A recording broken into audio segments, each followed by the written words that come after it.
responsable. RCR presenta Aquí se habla libertad con Pedro Uruchurtu.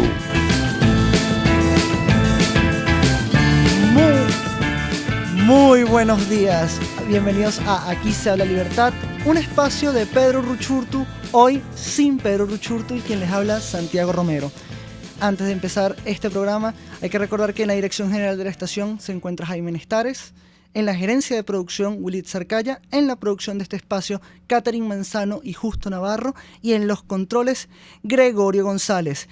Recuerden que pueden seguirnos a través de nuestras cuentas en redes sociales como Twitter, @RCR750, en Periscope, RCR750, por TuneIn y por nuestro canal de YouTube. Hoy vamos a hablar sobre todas las opciones que quedan sobre la mesa y debajo de la mesa.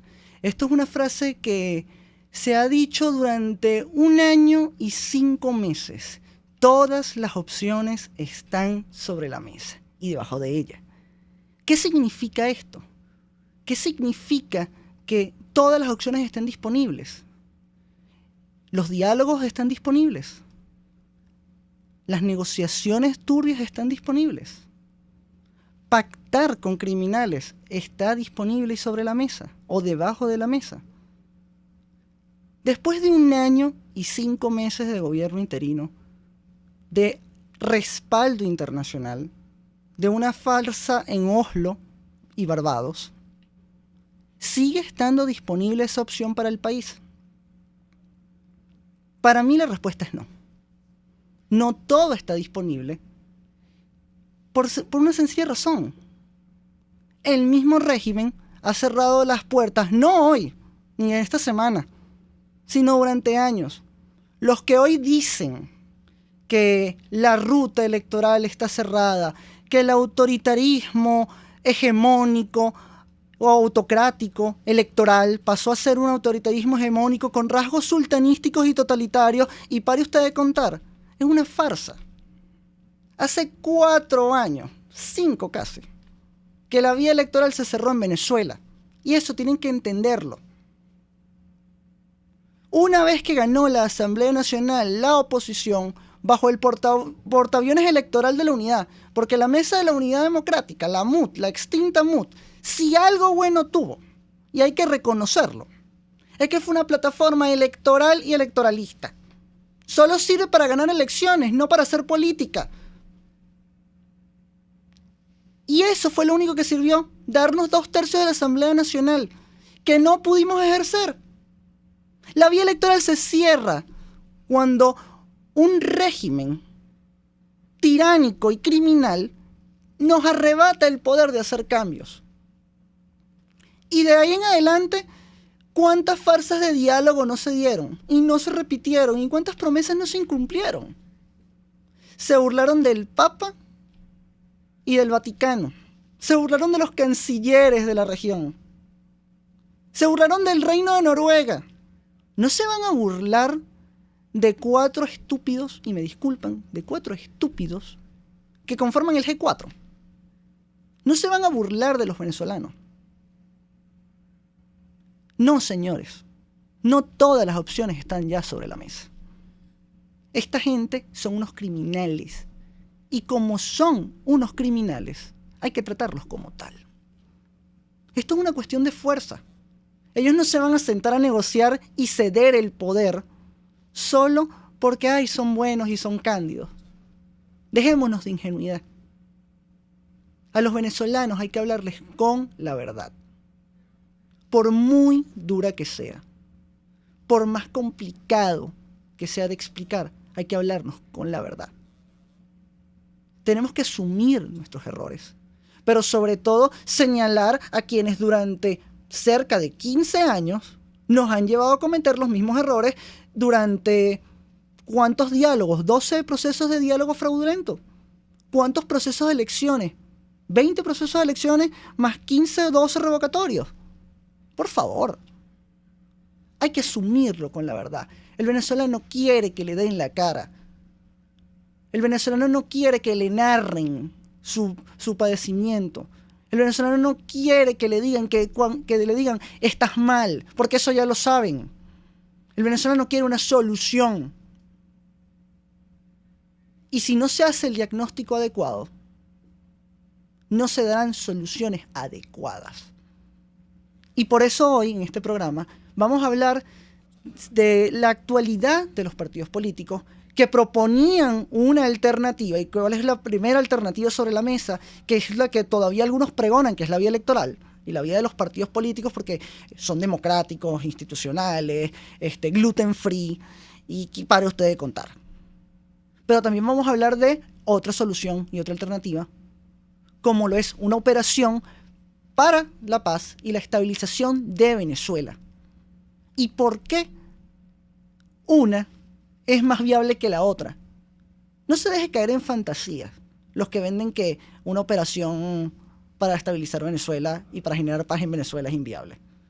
Lo que es verdaderamente inviable son esos diálogos y esas farsas electorales. Lo que es verdaderamente inviable y una fantasía es ese comité de postulaciones electorales con el chavismo. Me imagino la cara de Francisco Torrealba haciendo tiempo y riéndose en la cara de Ángel Medina y el resto de diputados que se prestaron para eso cuando se les advirtió. Porque así opera el chavismo. El chavismo te tiende la mano mientras con la otra te está amenazando con una pistola. Y cuando no le sirves, te mata y te cambia por otro. Y de eso va este programa. Hoy vamos a hablar de esas alternativas y de cómo los venezolanos tenemos que exigir y construir esa capacidad, porque también nos hablaron de construir capacidades. Aquí vamos a hablar de cómo tenemos que construir esas capacidades para generar esa operación de paz y estabilización. Y vamos a hablar también con la verdad, cómo desde los partidos políticos se ha bloqueado esa alternativa. Por ingenuidad, por complicidad o por cuales sean las razones. Pero esa ruta electoralista, donde se vota, mas no se elige, ¿cuántos muertos no les ha costado al país?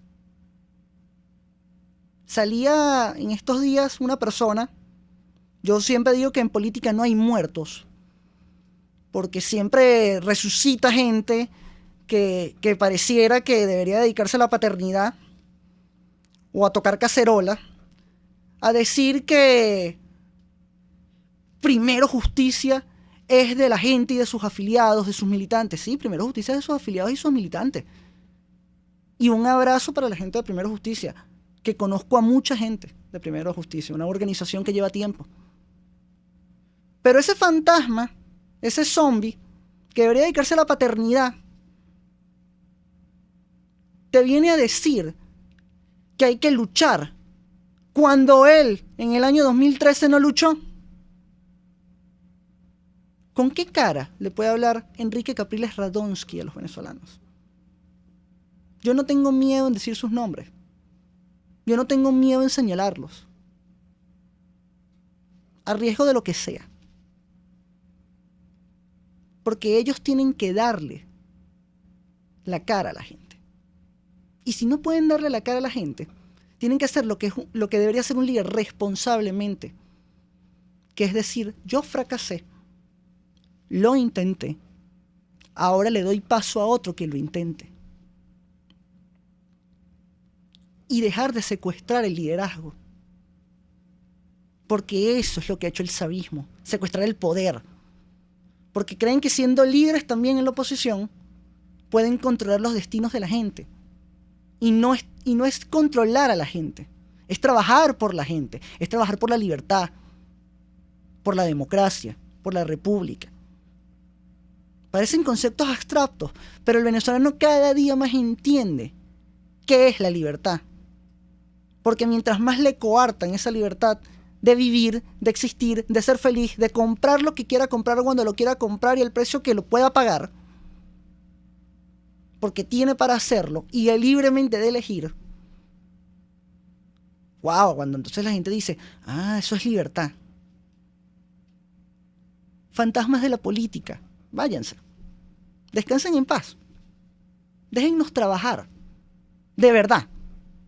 Si no nos van a ayudar, no nos frieguen. Si no van a hacer algo por el país, aléjense. No finjan peleas internas de dos compadres de más de 20 años para decir, ay no, es que él movió a su hermano para que fuese rector del CNE y yo no sabía nada. Qué descarado eres, Rey Henry Ramos. Ni los adecos se creen eso, porque Bernabé Gutiérrez es tu compadre. Repito, yo no tengo miedo en nombrarlo, porque el que nombra algo es que no le tiene miedo, lo define. Acepten su corrupción, acepten sus malas prácticas, acepten que son unos caudillos autoritarios y que quieren el poder, por tener el poder. Acéptenlo. Pero no le mientan a los venezolanos diciendo que no quieren elecciones, cuando durante meses han hablado de las parlamentarias, durante meses han hablado de rectores del CNE y donde los usaron. Los usaron y los cambiaron. Son un preservativo político. Y para eso sirven. Para lubricar al chavismo y mantenerlo en el poder. Entonces seguiremos hablando sobre qué opciones están sobre la mesa y por debajo de la mesa. Y hablaremos entonces de esa vía electoral, si todavía existe, y sobre una operación para la paz y estabilización de Venezuela. Vamos al primer corte comercial y ya volvemos con Aquí se habla libertad. Usted escucha Aquí se habla libertad con Pedro Urruchurtu. Síganos en Twitter en @RCR750, la radio que se ve. Puedes seguirnos en nuestras redes sociales. En Twitter, @RCR750, la radio que se ve. Ellos sí que no saben nada. Y así nos va. El espacio donde se tocan los temas más candentes de interés político y nacional. Y así nos va. En este programa, la picardía y el humor inteligente son los protagonistas. Pura cabilla. Lara y Hernández descosen y revelan los secretos más oscuros del acontecer político. Y así nos va. De lunes a viernes a las 4 de la tarde. Por RCR 750 AM. En este espacio nos encargaremos de llegar al conocimiento mediante la observación de la posición de los astros y las características comunes de muchas personas con fechas de nacimiento. Esa energía también nos involucra a cada uno de los signos. Guía astrológica. Descubra la relación de los astros con los rasgos de la personalidad, con los sucesos importantes de su vida y con sus características físicas. También van a buscar nuevas formas de crecer, contactarse con el arte, con la belleza. Guía astrológica, todos los sábados, a partir de las 3 de la tarde, por RCR 750 AM. RCR 750 AM. Porque lo bueno une.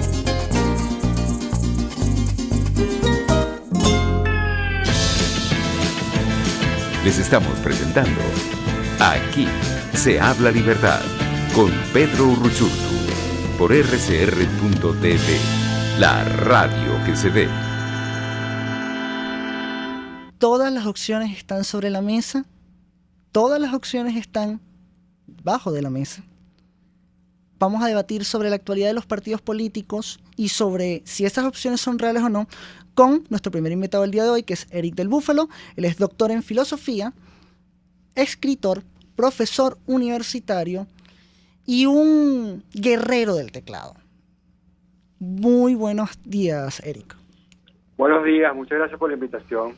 Eric, te quería preguntar, desde el punto de vista ético, filosófico, moral, ¿cuál ha sido el principal error durante estos años de los partidos que conforman el G4?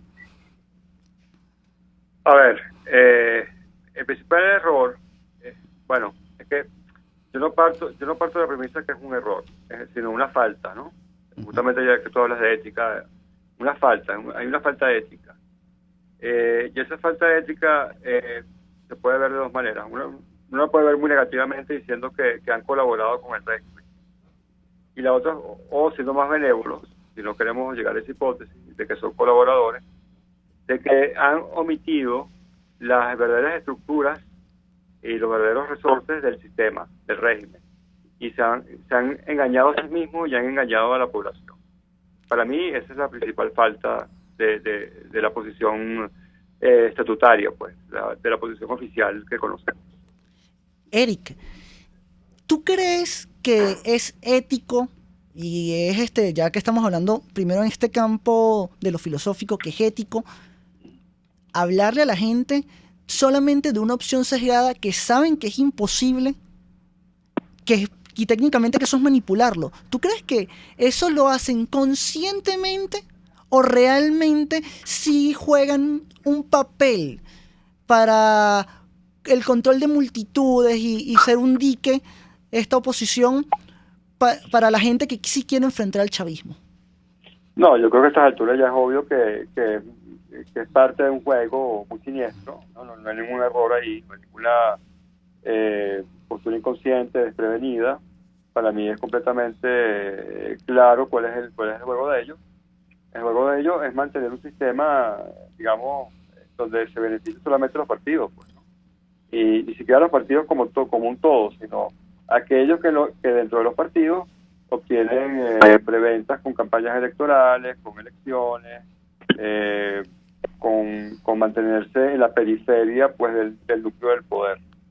Eso para mí es una posición para chavista, digámoslo así. Eric, acabas de tocar un punto que me parece importante y me suena un poco, o sea, yo entiendo esto y quisiera que me hablases un poco de ese ecosistema, porque al final tú mencionas algo que es clave. No son solo los partidos, es un ecosistema que vive de las elecciones, de las prebendas, de la campaña, de la fiesta electoral. La academia venezolana, como academia, como institución, como universidad, está involucrada en eso, como también hay factores de medios de comunicación que articulan, es parte de esa estrategia. Bueno, Miguel Fortán ha creado un concepto que lo llama ecosistema criminal, para explicar un poco la situación nuestra venezolana, la selva, la jungla venezolana. En esa jungla, evidentemente, hay factores metapolíticos, ¿no? Como los medios de comunicación, o los intelectuales, o las academias que se prestan. Claro, no necesariamente son las academias en total, sino son elementos dentro de esas academias que tienen una voz particular que gravita en torno a la línea de los principales, de los cuatro partidos conocidos como el G4, que hacen una labor de apaciguamiento, de normalización, de hacer creer a la gente, de manipulación, como tú decías, de hacer creer a la gente que eso tiene algún tipo de salida electoral, pues, ¿no? Y yo estoy seguro de que en algunos casos, a nivel de la sociedad civil, no me extraña que haya ingenuidad o haya autoengaño, ¿no? Pero más arriba yo creo que se trata evidentemente de una manipulación clarísima y burda. Eric, viéndolo desde la perspectiva del ciudadano, porque hay que ponerse en los zapatos del venezolano de a pie, sea que use el metro, bueno, si lo puede utilizar hoy, que eso es inviable, el que usa transporte público, el que tiene su carro, el que vive cómodamente, que también es venezolano, o el que vive en una zona popular.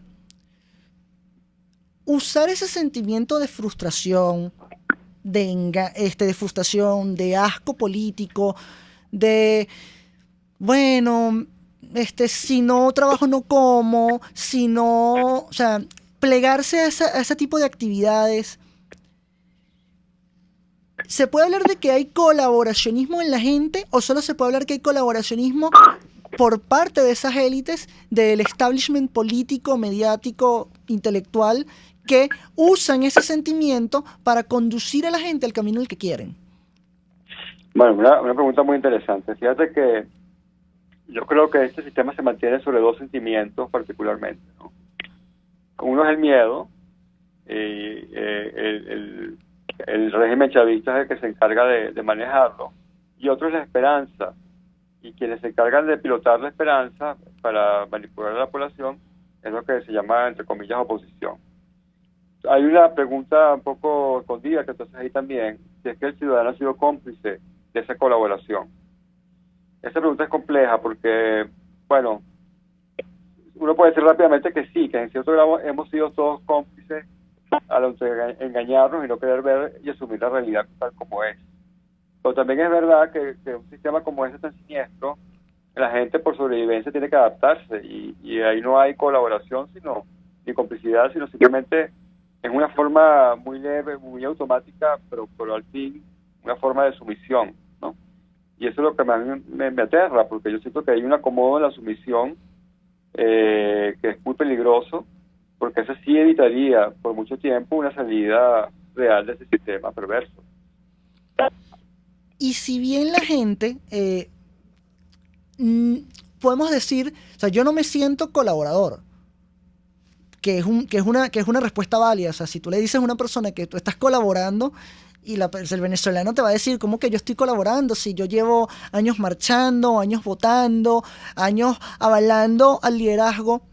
¿No es también falla del liderazgo, del periodismo, de los mismos docentes, que no le dan cabida a otras opciones y otras alternativas y no educan al ciudadano?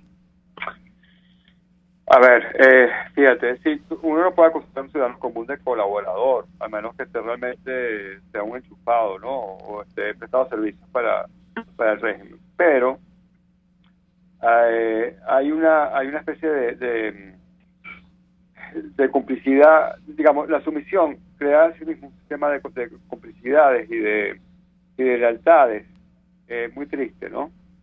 A ver, por ejemplo, yo soy un periodista comprometido supuestamente con la esperanza de Guaidó. A lo mejor al principio yo de buena fe, ¿verdad? Soy incondicional con todo lo que diga Guaidó. Pero a partir de cierto momento, cuando yo me doy cuenta que no soy crítico, que empiezo a ser más bien propagandista y no periodista, ahí yo sin querer yo entro en otro terreno, ¿no? Y en ese terreno entró no solamente el periodismo, sino muchos profesores, mucha parte de la academia, sobre todo muchos intelectuales orgánicos, lo llamo yo, como lo llamaba Gramsci, ¿no? a ese sistema de complicidad implícita, máximo, que esto es lo máximo, ¿no? Que vamos bien. Esto es un tipo de propaganda como la vimos el año pasado muy brutalmente, ¿no? Cuando no se sabía qué hacer, se acaban unos jingles y unos eslogans. Pero también hay un tipo de propaganda que es la de la omisión, ¿no? Cuando un periodista no pregunta lo que tiene que preguntar, o no investiga lo que tiene que investigar, o no dice lo que piensa porque por miedo a dañar la imagen del político, hace exactamente lo que hacen los periodistas del chavismo, ¿no? Piensa que yo no voy a favorecer al enemigo haciendo eso y entonces me hago cómplice de una situación general. Y esa situación general es la que también, como tú decías, no ha permitido en parte que otros liderazgos emerjan, o sean más prominentes, o estén en el lugar que les corresponde, en el lugar que merecen estar. Porque hay toda una especie de cerco cultural, intelectual, mediático en torno, que es lo más triste, ¿no? Porque se supone que son figuras que deben ser críticas, el intelectual, el artista, el periodista son personas críticas por naturaleza, y cuando las vemos más bien al revés, las vemos en lugar de propagandistas, de alcahuetas, entonces ya realmente el daño ha calado profundamente en la sociedad venezolana. Eso es lo que yo denomino cuando el periodista, en vez de ser periodista y estar comprometido con la verdad y ser veraz, es un activista de una causa que no está mal, porque todos tenemos la libertad de creer en algo y defender ese algo, pero cuando tú eres activista y no periodista y usas tu plataforma para influenciar a millones, oye, hay un tema con los lectores. Y hay un tema de peso, inclusive con la misma academia. Y estoy aquí leyendo los comentarios de la plataforma del canal de YouTube, y habla una persona, Luis Pérez, que la prioridad ya no son las elecciones, sino que la prioridad es la unidad. Yo considero que la unidad en torno a qué y la unidad de quiénes. Tú le puedes responder a Luis más o menos qué tipo de unidad es, porque si yo hablo de unidad por unidad, o sea, el Comité de Postulaciones Electorales hay unidad entre el chavismo y los diputados de la oposición, y eso no llegó a nada. Entonces, para aclararle aquí a Luis Pérez un poco sobre el concepto de la unidad, profe, que usted ha hablado sobre y ha escrito al respecto un poco de ese adjetivo. Fíjate, si algo no ha faltado en Venezuela en las últimas décadas es unidad. Unidad supuesta en torno a los factores de la oposición, pero unidad también en torno a una supuesta institucionalidad que no existe, ¿no? O sea, hay una unidad de chavismo y oposición en torno a un Estado de derecho, un Estado político que no existe en la realidad. Entonces, esa unidad lo que ha hecho es fortalecer, es amalgamar a los peores factores de Venezuela, ¿verdad?, en torno a una especie de supracorporación político-criminal que en vez de ayudarnos a salir de esta situación nos ha hundido cada día más en ella y ha creado mucho sufrimiento en la población. El sufrimiento venezolano, no hay que olvidarlo, es muy grande. O sea, nada más entre los niños desnutridos, niños que ya no están escolarizados, las personas enfermas que no tienen acceso a la medicina, los adultos mayores que viven todos los días en una orgalía, el hambre que hay en muchos sectores del país. Bueno, no hay que enumerarlo, ¿no? O sea, eso salta a la vista. Entonces, ha habido unidad para mantener eso. Ha habido una unidad criminal. La unidad que ha existido hasta ahora ha sido criminal. Ha sido en torno a los peores a los factores más oportunistas de la oposición, y esos factores más oportunistas de la oposición a su vez unidos a lo peor del chavismo. No en tanto que lo apoyen al chavismo explícitamente, sino que apoyan a la constitución chavista, a la institucionalidad chavista, a las leyes chavistas, y en el fondo, ¿qué están haciendo? Están apoyando a la unidad del sistema que tenemos hoy en día, pues. Es que algunos llaman, como Miguel Fortán, ecosistema criminal. Entonces, hay una unidad del ecosistema. ¿Y eso quién beneficia? Eso beneficia a aquellos que están unidos, pero destruye al resto del país, que somos el resto de millones de habitantes. Entonces, ¿cuál es el rol de las organizaciones políticas en medio de una tiranía como esta? El rol de cualquier organización social, política, laboral, de la que sea, ciudadana o política, es salir de cuanto antes de esta situación. No tiene ningún otro rol. Prestarse a jugar a asumir que hay instituciones, que quedan instituciones políticas en Venezuela, que hay realmente una asamblea que funcione, que hay realmente un tribunal supremo que sea legítimo, o un tribunal o un consejo electoral que sea verdadero y genuino. Asumir eso es un crimen para mí. Entonces, toda organización política lo que tiene que estar es en contra de eso, articular fuerzas internas y sobre todo articular fuerzas en el exterior para que junto a esas fuerzas internas podamos no solamente salir cuanto antes de este estado criminal, de esta situación criminal, sino, más importante, recomponer inmediatamente el país, porque el país va a quedar devastado. No puedo dejar de pensar y dejarte de preguntar, como eres profesor universitario, Eric, que yo recuerdo, yo no estudié en la Universidad Central de Venezuela, mi mamá sí, me hablaba maravillas de su época universitaria, pero yo tuve profesores dentro de la universidad que me decían que las universidades son el reflejo del país. Y ayer vimos cómo uno de los techos cubiertos de la Universidad Central de Venezuela se desploma. ¿Hay algún tipo de analogía que se pueda hacer del estado de la universidad con el país, con la sociedad, con la clase política? Al final, ¿esto es un colapso o ya el país colapsó? Fíjate, más que una analogía, yo creo que esto lo podemos ver desde la lógica fractal, ¿no? De la geometría fractal. Todas las grandes tragedias del país, el hecho de que no haya gasolina, el hecho de que no haya instituciones políticas ni jurídicas, el hambre, la ruina de la infraestructura, de las carreteras, las autopistas, la vamos a ver también en pequeño. La vemos en la central, que es patrimonio de la humanidad, no olvidemos. Pero también la vemos en los condominios, la vemos en las casas, cómo están derruidas, cómo están envejecidas, ¿no? Entonces, lo mismo que va a pasar en la infraestructura del país, va a pasar en las instituciones, en las escuelas, en las universidades y en los hogares particulares.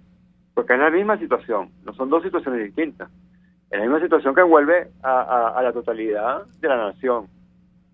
Y el chavismo, o este sistema, más que el chavismo es una parte del sistema. Este sistema criminal el cual sufrimos todos, ha devastado muchas dimensiones de nuestra nación, espirituales, materiales, económicas, o sea, morales. Y yo pienso y temo ya también ha llegado a afectar antropológicamente, digámoslo así, a la población, a tal punto de que mucha gente se acostumbró a ser sumisa y en su sumisión, por supuesto, a colaborar inconscientemente o a mantener el sistema. Es decir, el propio sistema que le arruina la vida, pues. Por último, Eric, ¿el país está colapsando o ya el país colapsó y nosotros estamos atrapados en medio? El país colapsó hace muchos años, esa es mi opinión. O sea, cuando en el primer colapso del país fue cuando sus instituciones fueron destruidas. O sea, el primer colapso fue el sistema judicial hacia el 2001. El país colapsó. Pasa que hubo mucho tiempo, como había mucha riqueza petrolera y había muchas carpetas Cadivi y cierta bonanza, ¿no? Ese colapso era invisible. La gente piensa que el colapso es ahorita con Maduro, no. Ese colapso ya ocurrió a principios de este milenio. Pasa que no era visible. Ahora que bajan las aguas de la riqueza, ¿verdad? Que se disipa el humo de la falsa opulencia, vemos lo que estaba detrás. Y lo que hay detrás es una devastación increíble. Y somos víctimas de eso. Ahora, por supuesto que se sigue, o sea, los países no tienen límite y por lo tanto el daño, el mal, la devastación, la ruina, puede ser mayor. Y por eso que hay que cortar cuanto antes con la situación que causa el daño, el mal. Muchísimas gracias. Eso sería lo ético y lo políticamente correcto de verdad hacer. Muchísimas gracias por tu intervención, Eric. Vamos a un corte comercial y ya volvemos con Aquí se habla libertad. Usted escucha Aquí se habla libertad con Pedro Urruchurtu. Síganos en Twitter en @RCR750, la radio que se ve. Puede seguir nuestra programación a través de rcr.tv, la radio que se ve. Un espacio que analiza y debate la coyuntura política, económica y social de nuestro país. Acompañe cada mañana a la periodista María Alejandra Trujillo en Palabras más, palabras más, palabras menos. Palabras más, palabras menos. Informes, entrevistas, análisis y discusiones sobre los temas de actualidad. Es lo que más te puedo dar, es lo de siempre. Palabras más, palabras menos. De lunes a viernes, de 7 a 8 de la mañana, por RCR 750 AM. Palabras más, palabras más, palabras menos.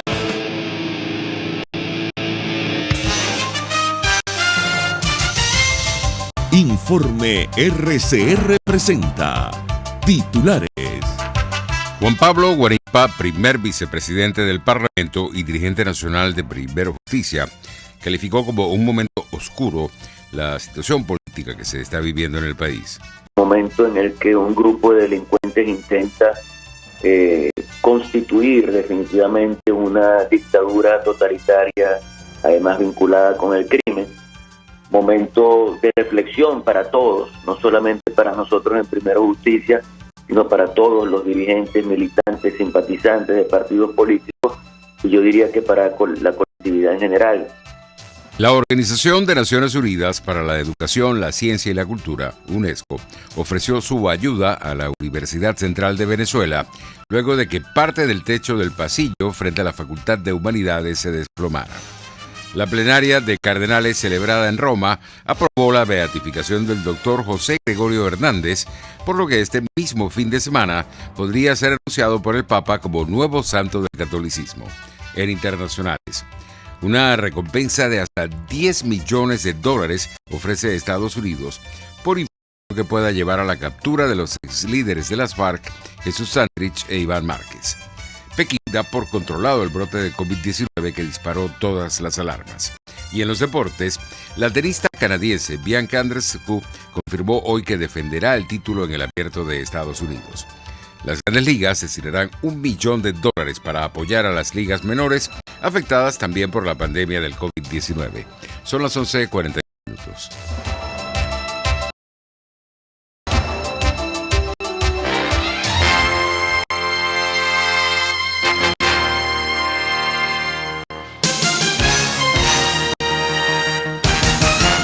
El que sabe de sabor sabe de saber que Del Corso es la clásica pastelería italiana de Caracas. Qué ricos sus dulces típicos tradicionales como los auténticos cannoli, la sfogliatella o la cola de langosta no tienen comparación. La pasta seca de almendras y chocolate o su gran variedad de tortas, cumpleaños, bodas, bautizos o comuniones, reuniones familiares o eventos. Teléfono 0229411971. Pastelería Del Corso, la pastelería italiana por tradición y excelencia. RCR 750 AM, porque lo bueno une.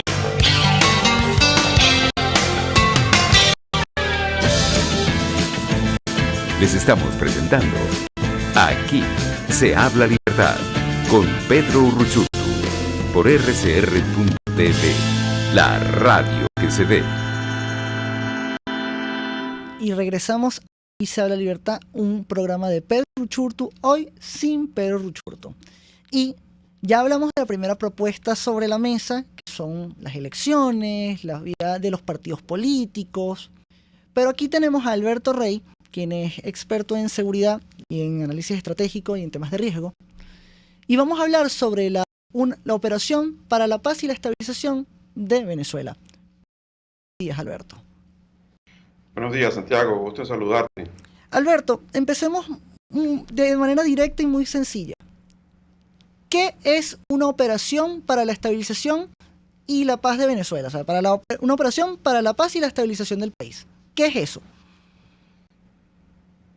Una OPE, como lo señaló María Corina en su documento, que traduce exactamente eso, una operación de estabilización y paz, es una especie sí, efectivamente, de grupo, unión de varios grupos, usualmente de varias naciones y de varios entes multilaterales que ingresan a un país con fines de sacarlo de una situación compleja, usualmente producto de un conflicto o de una tragedia natural o una situación de tragedia natural o de una profunda crisis humanitaria.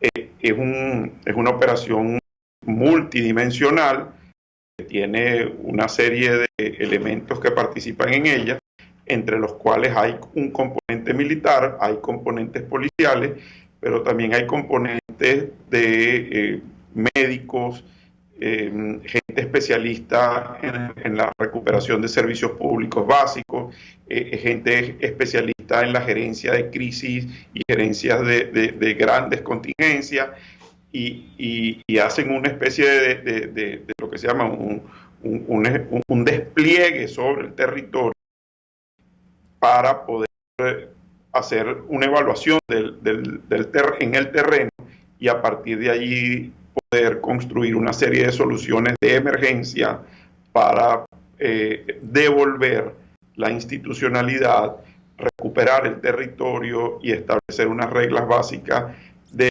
seguridad para que pueda reiniciarse la vida institucional y democrática de un país. Ya sabemos entonces qué es una OPE. Ahora te pregunto, Alberto, ¿cómo se construye? Porque esa es la gran pregunta que se hace el venezolano y la gran crítica que dicen algunos factores políticos, sociales, etcétera, dentro del país. ¿Cómo construimos una OPE? Mira, aquí tenemos un problema, ¿no? Y es que una OPE no se pide, como se ha dicho, pedir una pizza. O sea, eso no existe. De hecho, es una sobresimplificación de la realidad. Y no es así. La necesidad de construir un grupo multidimensional, multifacético, para poder abordar la compleja situación de Venezuela requiere de un trabajo que hay que hacer. Y requiere de lobbies que hay que hacer, y requiere de toda una operación diplomática que habría que desarrollar junto con los países aliados de Venezuela y en estas organizaciones multilaterales como la ONU, como la OEA, etcétera, etcétera. Pero se construye desde la voluntad política de quererla construir. Ningún país tiene una OPE así para despacharla. Esto necesita un trabajo de planificación importante y debe ser coordinado por los venezolanos. Los venezolanos somos los primeros interesados en que una operación de esta naturaleza pueda constituirse, primero pueda discutirse, ponerla como una opción sobre la mesa y discutirse en los términos que debe hacerse, porque es una operación en primer lugar humanitaria, en lugar de recuperación del territorio. Evidentemente la gente siempre dice, bueno, pero ¿cómo se hace eso sin un tema militar? Y hay mucha gente que ha demostrado su voluntad de participar humanitariamente en el país, pero ¿cómo podemos nosotros trabajar humanitariamente en el país si antes no aseguramos el territorio donde trabajar? Y es allí donde el componente militar y policial ejerce un peso. Ahora, ¿cómo se construye? Bueno, mira, con voluntad política. Esa es la respuesta, Santiago. En el país pareciera que la clase política, o gran parte de la clase política, no tiene voluntad para generar esa operación, es decir, hacer el lobby con los aliados, hacer el lobby con las organizaciones multilaterales, explicarle a la gente, coordinar con elementos de fuerza internos y externos, hacer una evaluación de amenazas y de riesgos, generar escenarios. Pero paradójicamente sí lo hacen con el tema electoral, el tema de diálogos. Y yo te pregunto, Alberto, ya que tú hablas de la voluntad, decir desde el día 1 eso es inviable y fantasioso, no es la primera tranca para poder lograr esa operación y que se dé en marcha. Totalmente, Santiago. Fíjate, los venezolanos y esta clase política venezolana que ha buscado sin éxito la construcción de una salida en Venezuela por la vía del diálogo y la vía de las elecciones, ha fracasado. Ha fracasado estrepitosamente y lo vivido en estos últimos días es una muestra palpable, palmaria de todo esto. ¿Qué opciones nos quedan realmente? ¿Qué opciones tenemos? Nadie aquí está convocando a un caso bélico ni a una conflagración contra un régimen tiránico. No es eso. Ahora, lamentablemente, esta resistencia, y es una resistencia inhibidora de considerar las mujeres que tenemos para rescatar primero la soberanía de nuestro país y después reconstruir nuestra democracia. Bueno, no es que nosotros seamos los promotores y vayamos con unas banderas a decir que somos belicistas, guerreristas dentro de esto. No, todo lo contrario, que es casi que por descarte que hemos llegado a esto. Si hemos probado, como tú lo venías diciendo hace un rato, si hemos probado una cantidad de opciones y al final hemos terminado en calles ciegas y hemos terminado peor de donde empezamos, además. Dime tú entonces cómo podemos nosotros construir otras opciones. ¿Podemos seguir probando? Bueno, claro que siempre podemos seguir probando, pero es que esto es un juego, el juego del régimen es un juego de resistencia. Y usualmente quien ocupa la posición estratégica más beneficiosa tiene capacidades de resistir más.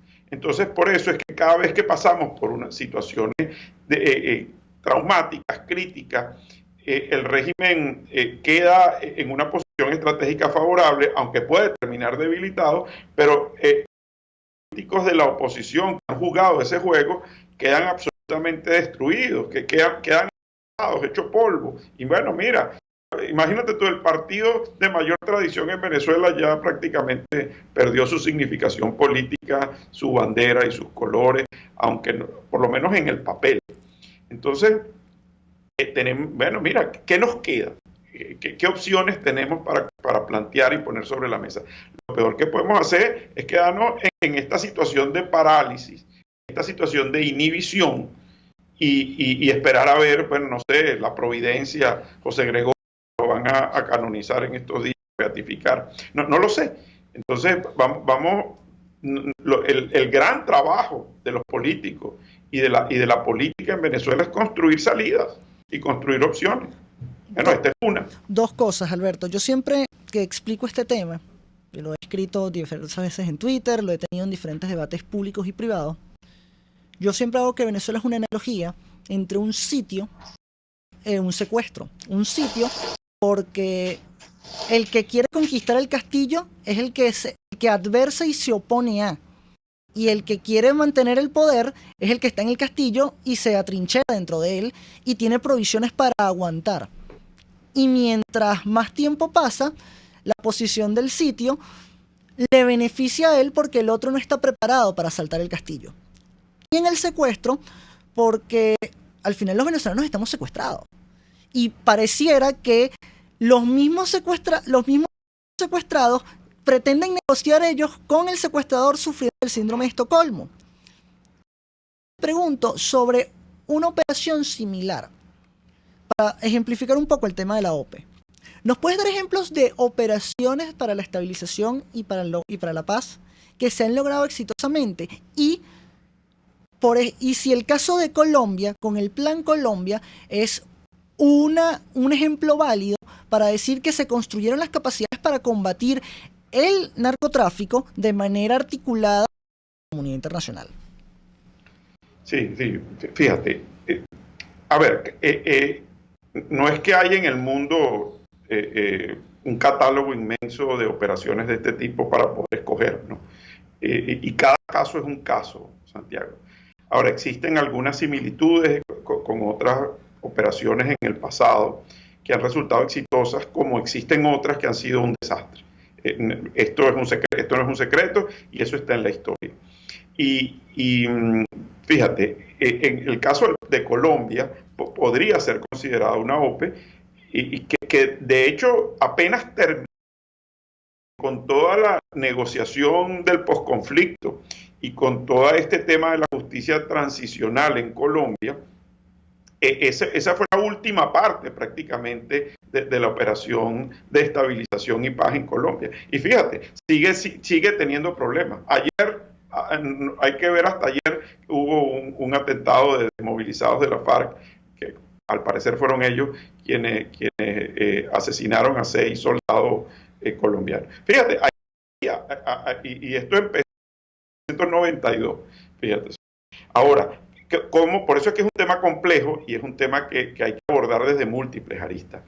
Existen experiencias positivas, la de Colombia tiene varias fases positivas, existen otras que no lo son tanto. Por ejemplo, en Bosnia, después de 2 años de conflicto armado por razones distintas a Venezuela, al final se decide conformar una operación de estabilización y paz para poder detener la matanza religiosa que había, porque habían 3 facciones en conflicto allí.